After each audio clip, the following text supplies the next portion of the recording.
Samantala mga ka-RSP, this year level up ang selebrasyon ng fiesta sa Barangay Malamig, Mandaluyong City dahil sa kanilang longest Budol Fight Fiesta. Tara silipin natin ang kanilang naging selebrasyon. Panoorin natin ito.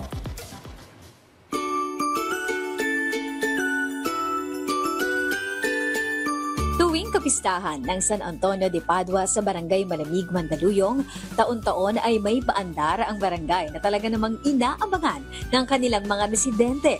At ang tampok na highlight ngayong taon ay ang kanilang longest Budol Fight Fiesta. Yearly ang ginagawa, yung malaking cake, if you remember, last year, una siyang gumawa dito. And the following year, ginawa namin sa City Hall, yung biggest flag na cake. This time, binago naman niya. Sabi nga niya, since pesa ng barangay ko, gagawa kami ng the longest Budol Fight. 1,560 feet ito. Parang ginamit namin is 250 na tables na by 6 feet. Dalawang street yung nilatagan namin ng tables, talumpong at saka basilan. Pinili raw nila ito dahil dito walang mayaman, walang mahirap. Sabay-sabay, salo-salo, nakakamay na kumakain ang lahat. Simbolo ng pagkakapantay-pantay at pagkakaisa.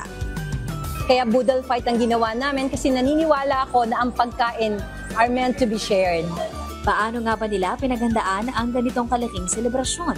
Sa preparation, yung mga staff, yung mga bantay bayan, street sweeper, lahat, including nutritionists and mga street leaders. Welcome naman daw na makisali ang kanilang mga kabarangay. Pero syempre, may paalala rin para sa kaligtasan nila.